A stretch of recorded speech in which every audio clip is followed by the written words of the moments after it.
तर समोर आता कुठली निवडणूक उरलेली नाही। त्यामुळे आता पुन्हा 2029ला लोकांसमोर जायचं आहे। तर 29च्या जानेवारीत आपण कर्जमाफी करू अशा प्रकारचा राजकीय विचार आपल्याला करता आला असता। पण आपल्याकरता कर्जमाफी असेल, शेतकऱ्यांच्या हिताचे निर्णय असतील, हा कुठलाही निर्णय राजकारणाशी संबंधित नाहीये। राजकारण आपल्या जागी आहे, ते आपण करतो, ते करावंही लागेल। पण शेतकऱ्याचं हित बघत असताना कुठल्या गोष्टीमध्ये शेतकऱ्यांना कधी कुठला निर्णय हिताचा असेल याचा विचार करून तो निर्णय घेतला पाहिजे। आणि म्हणून अनेक लोकांना असं वाटत होतं की सरकार निर्णय करणार नाही, आपण आंदोलन करू, आपलं दुकान चालू राहील, आपल्याला प्रसिद्धी मिळत राहील। परंतु त्यांना हे माहिती नव्हतं, हे महायुतीचं सरकार आहे, हे शेतकऱ्यांच्या देवाभाऊचं सरकार आहे।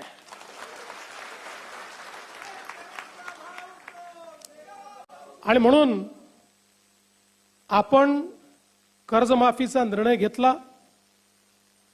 2 लाखापर्यंत कर्ज माफ करण्याचा निर्णय घेतला। आणि त्यासोबत ज्यांनी नियमित कर्ज भरलाय त्यांनाही 50,000 रुपये देण्याचा निर्णय आपण घेतला। हे खरं आहे की हा निर्णय घेत असताना एक अट आपण टाकली होती, आणि ती अट अशी होती की 2019च्या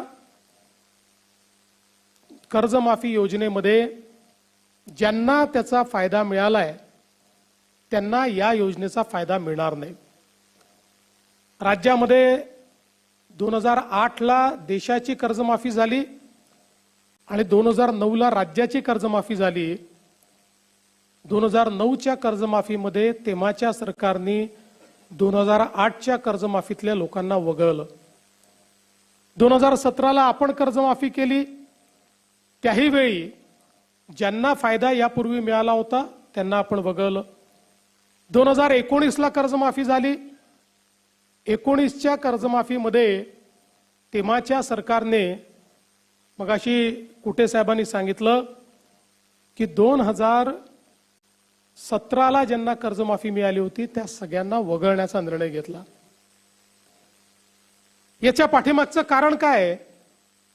तर आत्ताही आपण कर्जमाफीच्या संदर्भात जी समिती तयार केली होती त्या समितीने आपल्याला अहवाल देताना हे सांगितलं की याचा फायनान्शियल इम्पॅक्ट मोठा नाही, 3-4 हजार कोटी रुपयेच लागतील।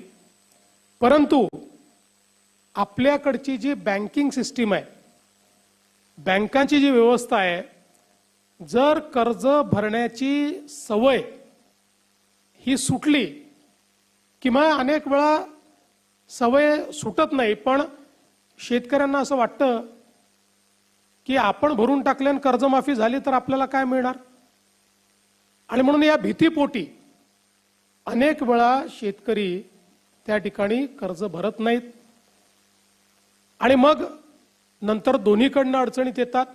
आणि म्हणून साधारणपणे लगतच्या कर्जमाफीतल्या लोकांना पुन्हा डिफॉल्ट झाला असेल तर कर्जमाफी देऊ नये अशा प्रकारचा निर्णय आपल्या समितीने दिला होता। तरीही ज्यावेळेस मी बघितलं की अशा प्रकारचे शेतकरी किती, तर लक्षात आलं की 12 लाख शेतकरी आहेत। ज्या 12 लाख शेतकऱ्यांना या योजनेचा लाभ मिळणार नाही। मग मी विचारलं की समजा आपण असं केलं, 50,000पर्यंत सरकारने द्यावे आणि वरचे त्यांनी द्यावे, तर किती शेतकरी कव्हर होतात? होतात तर 12 लाख। पण त्यातले 6 लाख शेतकरी असे होते की ज्यांना 10-12 हजार रुपये भरले तरीही 50,000चा फायदा त्या ठिकाणी मिळत होता। आणि म्हणून दोन्ही गोष्टी त्यात होत होत्या, शेतकऱ्याला फायदाही मिळत होता आणि पुन्हा जो काही रिपोर्टमध्ये म्हटलं होतं की कर्ज भरण्याची प्रवृत्ती कमी होऊ नये या दृष्टीने तुम्ही कारवाई करा, ती कारवाई देखील आपल्याला करता येत होती। आणि म्हणून त्या रिपोर्टच्या पलीकडे जाऊन आपण हा विचार केला की 50,000पर्यंत आपण द्यावं, आणि 1 लाखापर्यंत गेलं तर जवळपास या 12 लाखातले 9 लाख शेतकरी हे 10-12 हजार रुपये भरून त्या ठिकाणी पात्र होत होते आणि म्हणून या दृष्टीने हा निर्णय घेतला होता।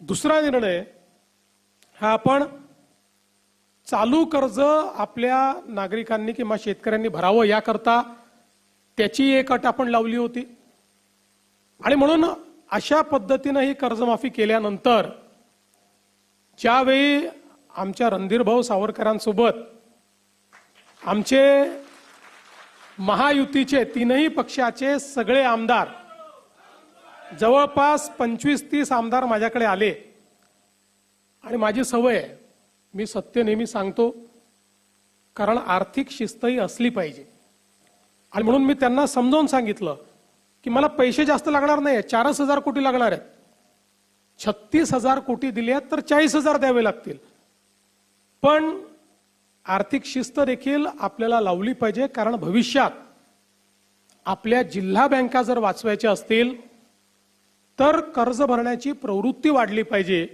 या दृष्टीने घेतलेला निर्णय आहे।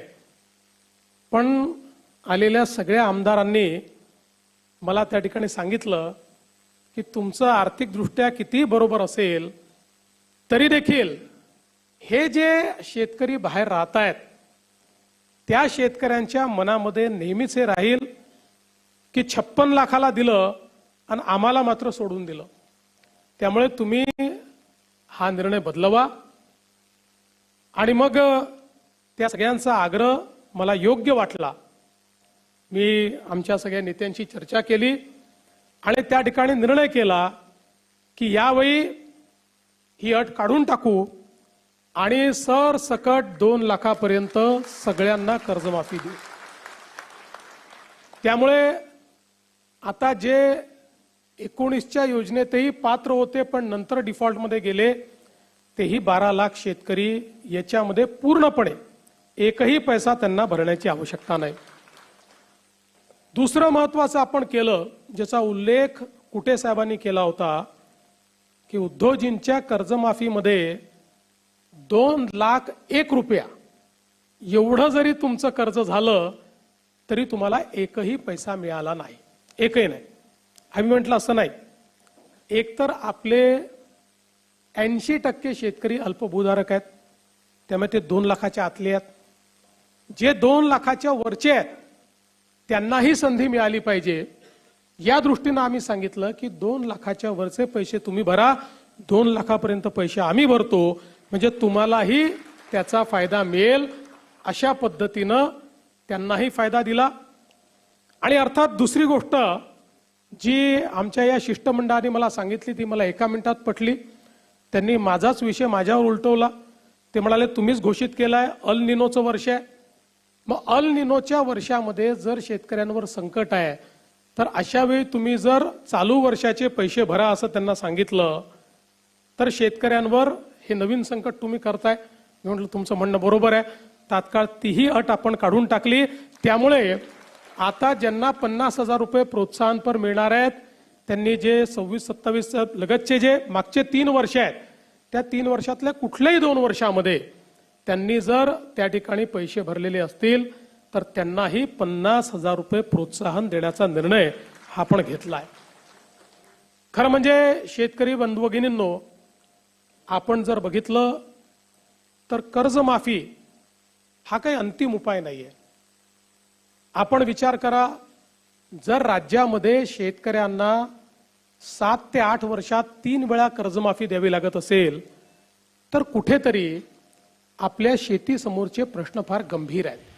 शेतकरी बांधवांसाठी आता जी सर्वात मोठी अपडेट समोर आली आहे, देवेंद्र फडणवीस राज्याचे मुख्यमंत्री यांचे जे सोहळा होता तो आयोजित करण्यात आलेला होता।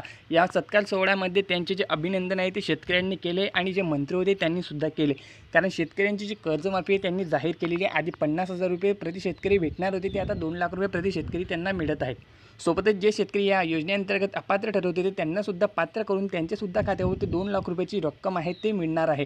आणि या वाटपासाठी जी तारीख होती ते 30 जुलैच्या आधीच शेतकऱ्यांच्या खात्यावरती रक्कम वर्ग केल्या जाईल असे सुद्धा सांगण्यात येत होती, परंतु आता ही तारीख सुद्धा चेंज झालेली आहे। लवकरात लवकर शेतकरी बांधवांच्या खात्यावरती ही रक्कम येणार आहे। येत्या सोमवारपासूनच शेतकरी बांधवांच्या खात्यामध्ये ज्यांना कुठलाही प्रॉब्लेम नाही, डीबीटीचं सुद्धा नाही, त्या सर्व शेतकऱ्यांच्या खात्यामध्ये येत्या सोमवारपासून खात्यामध्ये पैसे मिळायला देखील सुरुवात होणार आहे।